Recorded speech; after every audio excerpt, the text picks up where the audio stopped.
믿음의 말, 멸망의 말 이런 제목으로 오늘 말씀을 전할 텐데요. 먼저 민수기에 있는 말씀, 너희 말이 내 귀에 들린 대로 이렇게 말씀하고 있죠. 하나님께서 세상을 창조하실 때, 사람을 만드실 때 귀는 두 개를 만드시고 입은 하나만 만드셨습니다. 두 귀는 언제나 그 문이 열려 있습니다. 좋은 소식과 복된 소식을 많이 듣고 살기 위함입니다. 하나뿐인 입술에는 방어벽을 두 개나 두셨는데 혀를 깊숙이 숨겨두고 치아벽을 세우고 또 그 앞에 입술이라는 문을 닫아 두었습니다. 말을 많이 하면 손해보는 일들이 많기 때문입니다. 야고보는 사람의 말을 배의 키에 비유했습니다. 작은 키 하나가 배의 방향을 조종하듯이 사람의 말은 인생의 방향을 결정합니다. 내가 하는 말이 인격을 형성하고 형성된 인격은 내 삶의 방향을 결정한다는 것입니다. 하나님께서 인간을 창조하시고 인간에게 이 땅의 어떤 피조물에게도 주시지 않은 말하는 특권을 주셨습니다. 이 특권은 곧 최초의 인간 아담이 동물의 이름을 짓는 그러한 권세로 작동하는 것을 볼 수 있습니다. 오늘 민수기 14장 28절에는 하나님께서 자신의 삶과 성품 그리고 인격을 걸고 직접 맹세하시는 말씀이 나옵니다. 여호와의 말씀에 내 삶을 두고 맹세하노라. 그 맹세의 내용이 무엇입니까?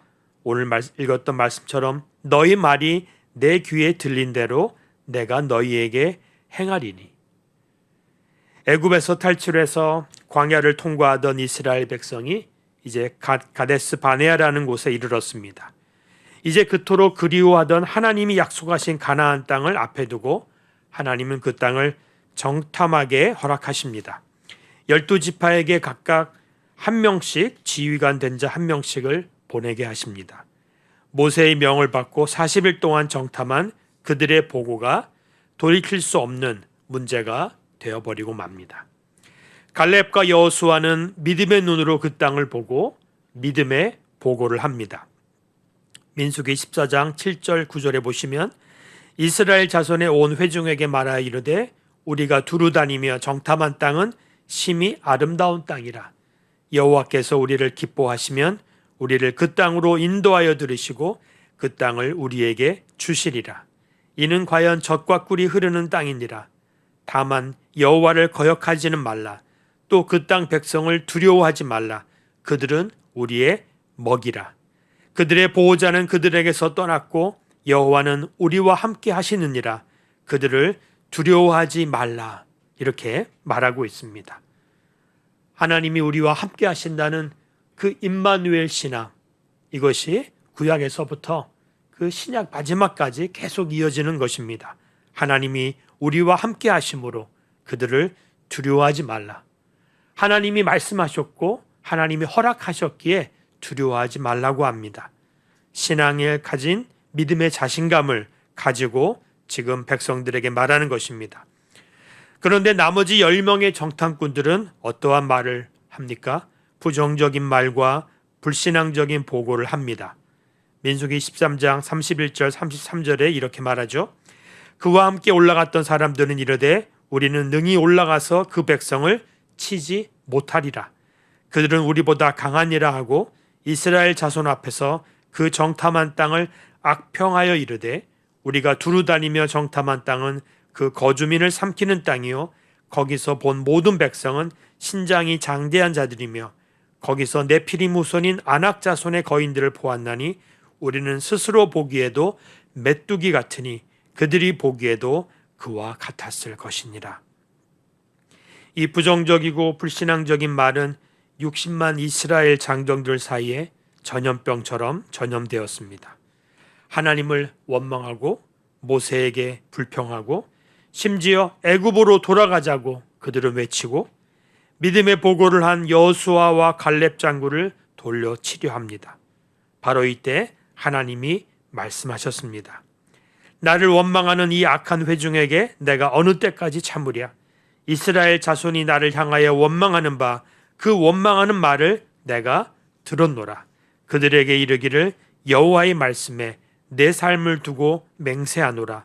너희 말이 내 귀에 들린 대로 내가 너희에게 행하리니. 오늘 우리가 읽었던 말씀입니다.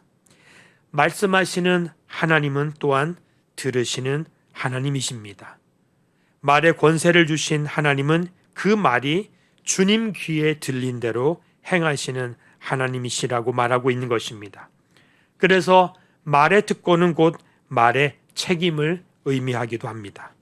하나님은 우리 입의 말을 따라 보상도 하시고 축복도 하시지만 그 말이 불신앙적이고 하나님에 대해 부정적일 때 그 책임을 또한 물으시고 심판도 하시는입니다. 그래서 신명기 1장 29절 34절에 모세가 그때 이 사건을 회상하면서 이렇게 말하죠. 내가 너희에게 말하기를 그들을 무서워하지 말라, 두려워하지 말라. 너희보다 먼저 가시는 너희의 하나님 여호와께서 애굽에서 너희를 위하여 너희 목전에서 모든 일을 행하신 것 같이 이제도 너희를 위하여 싸우실 것이며 광야에서도 너희가 당하였거니와 사람이 자기의 아들을 안는 것 같이 너희의 하나님 여호와께서 너희가 걸어온 길에서 너희를 안으사 이곳까지 이르게 하셨느니라 하나 이 일에 너희가 너희의 하나님 여호와를 믿지 아니하였도다. 그는 너희보다 먼저 그 길을 가시며 장막 칠 곳을 찾으시고 밤에는 불로 낮에는 구름으로 너희가 갈 길을 지시하는 자이시니라. 하나님의 백성들에게 모세가 다시 하나님을 기억하며 하나님을 기념하라고 말하면서 너희보다 먼저 가시는 너희의 하나님 여호와께서 너희를 위하여 너희 목전에서 일을 행하신 것 같이 이제도 너희를 위하여 싸우실 것이라 이렇게 말씀하고 있는 것입니다. 너희보다 먼저 그 길을 가시며 장막 칠 곳을 찾으시고 밤에는 불로 낮에는 구름으로 너희가 갈 길을 지시하는 그분이 바로 우리의 여호와 하나님이시니라. 너희를 안으사 이곳까지 이르게 하신 그 하나님, 안으시는 하나님을 너희들은 기억하라고 오늘 이 사건을 말하고 있는 것입니다. 오늘 신약 말씀에서 마가복음 11장 23절에는 하나님께서 또 이렇게 예수님을 통하여 말하는 것입니다. 그 말하는 것이 이룰 줄 믿으면 야고보는 혀는 곧 불이요 삶의 수레바퀴를 불사른다고 야고보서 3장 6절에 말하고 있습니다. 잘못된 말이 도화선이 되어서 불을 일으키는 도화선이 되어서 나를 불사르고 그리고 다른 사람을 불사르고 가정과 공동체를 소멸시킵니다. 선한 말을 하면 내 마음이 먼저 선해집니다. 악한 말을 하면 내 마음이 먼저 악해지는 것입니다. 험악한 말을 하면 내 마음에 뭐가 셉니까? 먼저 격분이 일어납니다. 더러운 말을 하면 내 마음이 먼저 더러워지는 것입니다. 또한 말은 부메랑과 같습니다. 내가 말을 하면 다른 사람이 듣기 전에 내 귀가 먼저 듣습니다. 뿐만 아니라 내가 한 말은 부메랑처럼 다시 돌아옵니다. 입에서 나간 말이 이웃에게 영향을 미칠 뿐만 아니라 결국 자신에게 돌아와서 자신에게도 동일한 영향을 미치게 되는 것입니다. 누에고치가 입에서 나오는 씨를 풀어서 자신의 집을 짓듯 사람은 자신이 하는 말로 자신의 인생 집을 짓게 되는 것입니다. 믿음의 말은 믿음의 집을, 사랑의 말은 사랑의 집을, 향기로운 말은 향기로운 집을, 따뜻한 말은 따뜻한 집을, 소망의 말은 소망의 집을 짓습니다. 그러기에 우리가 우리의 말이 저주가 아닌 축복이 되도록 해야 합니다. 하나님의 전공은 우리를 축복하시는 것입니다. 그런데 오늘 무화과나무 저주 사건에서 예수님의 사건을 한번 보겠습니다. 11장 12절 14절에 보시면 이튿날 그들이 베다니에서 나왔을 때 예수님이 지금 예루살렘으로 향하는 길에 있습니다. 베다니에서 나왔을 때 예수께서 시장하신지라 멀리서 잎사귀 있는 한 무화나무를 보시고 꼭 그 나무에 무엇이 있을까 하여 가셨더니 가서 보신즉 잎사귀 외에 아무것도 없더라. 이는 무화과의 때가 아님이라. 예수께서 나무에게 말씀하여 이르시되 이제부터 영원토록 사람이 내게서 열매를 따먹지 못하리라 하시니 제자들이 이를 듣더라. 예수께서 나무에게 말씀하여 이르시되, 예수님은 귀가 없는 나무에게 말씀하시고 또 예수님은 바람에게도 태풍에게도 말씀하시는 분이십니다. 예수님의 말은 말 자체에 권세가 있기 때문입니다. 잎사귀 외에 아무것도 없더라. 왜냐고요? 이는 무화과의 때가 아님이라. 아직 무화과의 때가 아직 아닌데 열매가 없다고 예수님은 나무를 저주하십니다. 왜 저주하셨을까요? 무화과 사건은 바로 이 사건 뒤에 나오는 예루살렘 성전을 깨끗하게 하는 성전 정화를 암시하는 사건으로 볼 수 있습니다. 잎만 무성하고 열매는 하나도 없는 무화과 나무는 곧 이스라엘의 외식적이고 가식적이고 열매 없는 삶을 보여주는 것입니다. 무화과 나무는 이스라엘에 대한 하나님의 표준적인 상징이었습니다. 미가 선지자는 이스라엘의 의의가 없는 것을 통탄하며 미가서 7장 1절에 처음 익은 무화과가 없도다 라고 말하였습니다. 비록 미숙하나마 성숙한 신앙으로 자라날 수 있는 믿음의 싹이라도 있을 것을 바라신 예수님.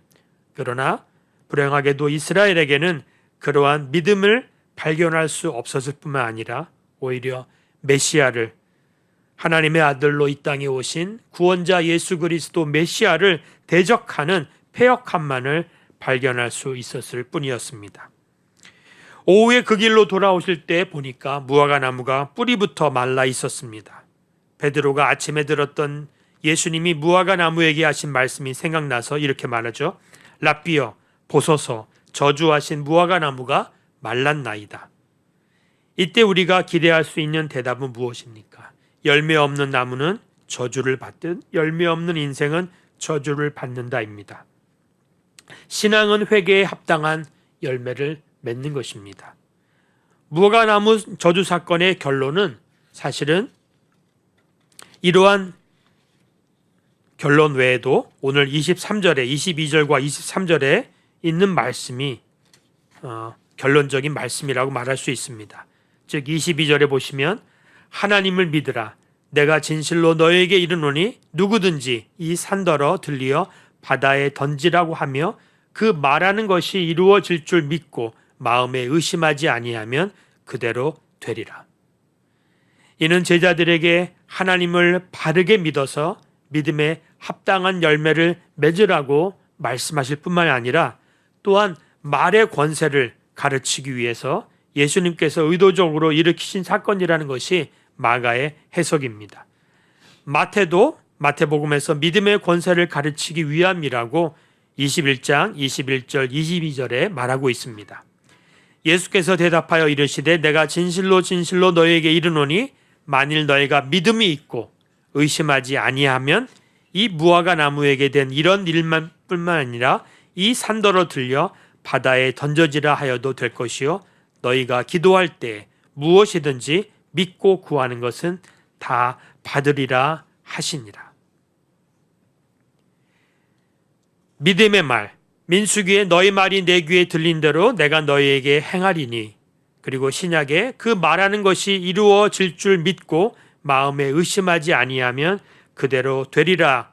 이 말씀의 공통점은 무엇일까요? 말에는 힘이 있다는 것입니다. 말에는 권세가 있습니다. 특별히 하나님의 자녀들에게는 말의 힘, 말의 권세가 있다고 말하는 것입니다. 요한복음 1장 12절 우리가 늘 암송하는 말씀입니다. 영접하는 자, 곧 그 이름을 믿는 자들에게는 하나님의 자녀가 되는 권세를 주셨으니, 우리에게 하나님의 자녀가 되는 권세를 주셨는데 그 권세 가운데 하나가 바로 하나님의 말을, 우리 입술을 통하여 주신 말의 권세가 있는 것입니다. 사도행전 3장 6절에도 그에게 먹을 것을 달라고 구걸하는 그 사람에게 베드로가 이르되 은과 금은 내게 없거니와 내게 있는 이것을 내게 주노니 나사렛 예수 그리스도의 이름으로 일어나 걸으라. 그가 은과 금은 내게 없지만 내게 있는 이것, 바로 내게 있는 나사렛 예수 그리스도, 그의 이름으로 일어나 걸으라고 그의 말의 권세를 가진 예수님의 제자로서 그렇게 말하고 있는 것입니다. 하나님은 그의 자녀들이 권세 있는 말로 선포하기를, 믿음의 말로 선포하기를 기대하십니다. 갈릴리 바다의 무서운 광풍 속에서 제자들이 무서워하며 예수님을 깨웠고 구해달라고 했을 때 이렇게 책망하셨습니다. 어찌하여 무서워하느냐? 믿음이 적은 자들아, 너희 믿음이 어디 있느냐? 잠언 18장 21절에는 죽고 사는 것이 혀의 힘에 달렸나니 라고 말합니다. 말은 생명과 죽음의 갈림길과 같습니다. 생명의 언어도 있고 죽음의 언어도 있습니다. 믿음의 말이 있고 멸망의 말이 있습니다. 기독교는 생명의 종교입니다. 생명에 동참한 하나님의 사람들은 나를 살리고 또 이웃을 살리는 생명의 말을 하는 사람들입니다.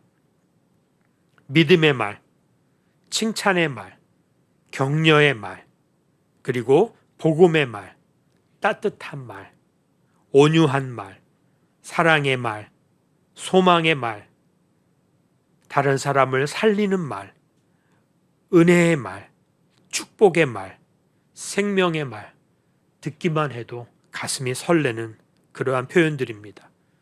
우리가 잘 아는 성령의 열매, 그 성령의 열매도 결국은 그걸 통하여, 말을 통하여 사랑과 희락과 화평과 오래 참음과 자비와 양선과 충성과 온유와 절제의 말을 하라라고 적용할 수 있습니다.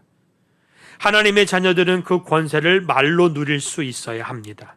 믿음의 말로 마귀의 영향력을 물리치고 하나님이 내 안에서 역사하시도록, 그리고 나아가서 우리 안에서, 우리 공동체 안에서 역사하시도록 해야 하는 것입니다. 하나님이 주신 그 기쁨을 빼앗기지 말아야 합니다. 믿음의 말로 승리를 선포하는 것입니다. 믿음의 말로 내 안에 머물고 있는 부정적인 생각들을, 내 안에 있는 부정적인 영향들을 물리치는 믿음의 성도들이 되시기를 축복합니다. 믿음의 말이 있는 반면에 멸망의 말이 있습니다. 말의 권세를 아는 사람들이 절대 하지 말아야 할 말이 있습니다. 오늘 민수기 14장에서 하나님의 귀에 어떤 말이 들렸습니까? 이스라엘 백성들의 불신의 말, 원망과 불평의 말이 들렸습니다. 그래서 너희가 말한 대로 되라고 하나님이 말씀하고 있는 장면입니다. 그래서 민수기 14장 29절 30절 그 다음에 그 말을 들으신 하나님이 이렇게 말하죠. 너희 시체가 이 광야에 엎드러질 것이라. 너희 중에서 20세 이상으로서 계수된 자 곧 나를 원망한 자 전부가 여분네의 아들 갈렙과 눈의 아들 여호수아 외에는 내가 맹세하여 너희에게 살게 하리라 한 땅에 결단코 들어가지 못하리라. 곧 그 땅에 대하여 악평한 자들은 여호와 앞에서 재앙으로 죽었다고 37절에 말하고 있는 것입니다.